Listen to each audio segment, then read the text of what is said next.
Eu aproveito o tema, sigo aqui falando não só sobre motociclistas, como ciclistas de aplicativos também podem ter regulamentação da atividade. Sobre esse assunto, a gente recebe um convidado.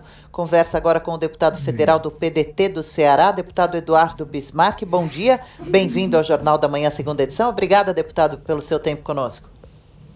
Obrigado você, Adriana. Um prazer estar aqui tratando desse tema tão importante. Muito importante mesmo, prazer é nosso. Deputado, acho que o senhor acompanhou com a gente agora a reportagem anterior falando sobre motociclistas. Vamos aproveitar então só para amarrar essa situação. Greves como as que eles vêm fazendo, costumam, devem surtir efeito? Com certeza. Eu acho que essa forma de mobilização deles não é uma greve propriamente dita, né, nos termos legais, porque eles não têm contrato de trabalho, mas essa forma deles se mobilizarem para não estarem disponíveis no aplicativo demonstra que é, sim, uma mobilização em torno de pautas importantes, né, não só dos motociclistas, mas também dos ciclistas. Ambos têm reivindicações relevantes na sociedade. É uma questão nacional e eu acredito que o Congresso tem que debater esse tema, apesar de aí as cidades estarem tratando do assunto, mas é um tema também que deve ser prioridade para o Congresso Nacional. Certo, e deputado, a gente vê realmente esses profissionais, muitas vezes nem considerados profissionais, trabalhando de segunda a domingo, muitas vezes sem contrato, jornadas que podem chegar a mais de 24 horas seguidas, se arriscando entre ônibus, carros, e isso acontece também com muitos ciclistas que são menos ou quase nem vistos, né, oficialmente por toda a cidade ou oficialmente pelas autoridades, pelas leis. O senhor é autor da proposta que quer estabelecer direitos e garantir proteção aos ciclistas de aplicativos. O que diz exatamente essa proposta e em que ponto ela está? Bom, na realidade, eu apresentei proposta para os dois temas, tanto para o motociclista como para os ciclistas. E os ciclistas, eles estão aí a parte mais vulnerável do processo, na minha opinião, porque lidam com o próprio esforço deles, muitas vezes em jornadas extenuantes de 24 horas ou 7 dias por semana, o que pode ser acompanhado pelo aplicativo perfeitamente, ou seja, pelos gestores do aplicativo que estão ali vendo quanto que aquela pessoa está trabalhando, e ao final do mês recebem valores menores do que o salário mínimo. O que o nosso projeto de lei para os ciclistas pretende? Justamente isso, adequar um mínimo necessário de pagamento, que deverá ser complementado pelo aplicativo, né? Pretende também condições de higiene, colocar algumas questões de condições de higiene para que nem o entregador seja contaminado, nem ele leve contaminação para as entregas e, principalmente, também assegurar a segurança dele no trânsito, né? A moto, ela é muito vulnerável, sim, eu concordo, mas a bicicleta, ela é ainda mais, ela tem um risco ainda maior se recebe numa batida de carro, né? Então, a gente vem justamente colocar numa lei aquelas questões de segurança da bicicleta, como iluminação, fornecimento de alguns equipamentos pelo próprio aplicativo, compensação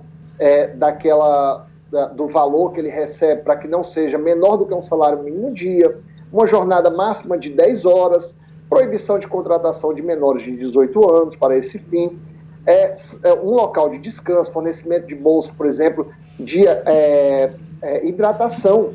Por exemplo, eu sou do Ceará, lá é muito quente, sol muito forte, né? A gente vê aí entregadores o tempo todo andando no asfalto quente, eles têm que ter uma bolsa de hidratação que pode ser até do aplicativo, ele devolve ao final, mas ele precisa ter as mínimas condições para poder não estar ali sacrificando o próprio organismo, o próprio corpo e até a própria vida em troca de pequenos valores. Sim, muitos deles, quase todos, parecem trabalhar sem cuidado algum, pelo menos por parte das empresas. O senhor poderia, deputado, trazer para a gente alguma estimativa, uma ideia com relação a tempo de jornada de trabalho e salário? Quanto ganharia por dia aproximadamente um entregador de aplicativo, de moto ou de bicicleta? E também essa carga horária fica à escolha do próprio funcionário, a empresa impõe? Como funciona? Quando veja bem, ele não é funcionário, né? A gente entende que isso é um movimento mundial e estamos resguardando ainda ali essa questão trabalhista, ou seja, não há vínculo trabalhista, mas a gente quer dar condição para aquele cidadão que está trabalhando disponível. O que acontece na prática? Ele abre o aplicativo, fica disponível para o aplicativo para poder fazer entrega. E como normalmente ele mora distante dos pontos de comércio e entrega, ele não está em casa disponível, que é o que presume o aplicativo. Ele está próximo ao ponto de comércio, ao restaurante, por exemplo, à farmácia, e na região de habitação de outras pessoas que estão buscando. E fica ali, às vezes, como você perguntou, quantas horas? Às vezes ele passa o dia inteiro, uma madrugada, disponível, parado ali, para receber ao final do dia R$30, R$20, R$15, dependendo da quantidade de vezes que ele é chamado. Às vezes, ao longo da semana, esse número cai muito mais, e aos finais de semana ele aumenta um pouco. Então ele acaba trabalhando 7 dias por semana e ficando quase que 24 horas, dormindo na rua. É comum a gente ver nas grandes cidades, e eu já vi isso em Fortaleza, estive em São Paulo antes da pandemia, e vi também entregadores parados em esquinas com a cabeça dentro do isopor ali para poder evitar o sol e conseguir dormir. Entendeu? É um pouco absurdo. A gente pede no projeto de lei também que, dependendo da condição geográfica, seja colocado em alguns raios de quilômetros pontos de descanso fornecidos pelo próprio aplicativo. Para quê? Para que aquele cidadão, entregador, que está longe da própria residência para fazer entrega em outros bairros, ele tem um local de descanso para ir tomar uma água, para pegar um equipamento, e nem isso é fornecido pelos aplicativos. Ou seja, é realmente assim, fora o valor que o aplicativo paga, que é baixíssimo, uma total falta de consideração desses aplicativos com o ser humano. Eu sou usuário do aplicativo, acredito que é uma coisa muito boa para todos nós, foi importantíssimo durante a pandemia para a nossa sociedade, os aplicativos e os entregadores, mas do jeito que está não dá para continuar. Isso aí a gente está voltando ao regime de escravidão. Sim, nós estamos falando de muitas pessoas. O senhor teria uma ideia de quantas profissionais desses trabalhariam nessas condições no nosso país ou aí no estado? O senhor até me corrigiu, que bom, não é funcionário, realmente é disso, aliás, que estamos falando, né? Eles são chamados profissionais, são profissionais liberais. A gente acompanhou nesse período da pandemia também, algumas pessoas, inclusive, pedindo gentilmente uma comida para ser entregue, mandando mensagem avisando a esse entregador que essa comida era para ele, tendo já reparado essa situação desse profissional, desse entregador. E também essa forma de pouco dinheiro e carga horária não estipulada faz com que o entregador acabe se forçando a trabalhar mais horas para sustentar a sua família e pondo em risco a sua própria segurança, a sua própria vida em meio ao trânsito, que já que eles são, né, mais frágeis, né, os ciclistas e motociclistas, nessa loucura que é o trânsito em tantos estados brasileiros, não? Exatamente. Eu não tenho essa estimativa, Adriana, peço desculpa, de quantos são os entregadores. Acho que esse número aí a gente pode até obter com audiências públicas virtuais que a Câmara está fazendo. É um tema muito importante. A gente precisa saber desse número também. É um número que a gente não tem disponível dos aplicativos, até porque todo dia nasce um novo aplicativo de entrega. Já existe, antes os grandes aplicativos ficavam para as grandes cidades. Hoje já existem pequenos aplicativos em cidades menores do interior, apenas exclusivos para aquelas cidades. Não tenho esse número, mas realmente é um trabalho precário, é um trabalho de muita vulnerabilidade, tanto do ciclista quanto do motociclista. Eu fiquei muito feliz de quando eu apresentei o projeto dos motociclistas, logo depois, quando vieram as reivindicações, elas coincidem com as reivindicações dos motociclistas. Obviamente, eu fui pautado por um grupo de pessoas que queriam isso, mas coincide com o que está esse movimento, por exemplo, em São Paulo hoje, né, que são melhores condições, garantias de valores mínimos, fornecimento de pontos de descanso e principalmente de EPIs, para que esse funcionário que está ali já ganhando menos do que um salário mínimo muitas vezes durante a semana, trabalhando 7 dias por semana, ele tenha pelo menos o EPI fornecido pela empresa. Isso é o básico, né, porque senão ele está levando contaminação para dentro do cliente do aplicativo, que é tanto o restaurante quanto o cidadão que está recebendo a entrega. Verdade. E aproveitando para falar sobre esse período da pandemia, que eles deveriam no mínimo, realmente trabalhar com toda a proteção de higiene para a sua saúde necessária, também foi a pandemia que fez com que eles fossem mais vistos do que nunca, porque nesse período todo a gente percebeu da quarentena, por todo o Brasil, a importância desses profissionais, o quanto eles são úteis e necessários. Então, e agora, justamente durante a pandemia também, eles estão sofrendo maior pressão e maiores riscos também, não? Eles evitam as aglomerações das pessoas, estão contribuindo para a situação da pandemia no nosso país, mas também eles ficam mais expostos, com muitos pedidos, um atrás do outro, né, sobrecarregados. Exatamente, sobrecarregados, trabalhando por longas jornadas, com valores menores que o salário mínimo. Isso é importante a gente resgatar sempre, 7 dias por semana, mais do que 10 horas. É uma precarização do trabalho, por isso que muita gente está falando que é uma condição quase que análoga à escravidão, principalmente dos ciclistas, que usam o próprio esforço deles, né, para poder fazer essas entregas. Eles são extremamente importantes. Essa pandemia mostrou isso, realmente colocou eles na luz. Já era um tema que era debatido, mas não com a ênfase necessária.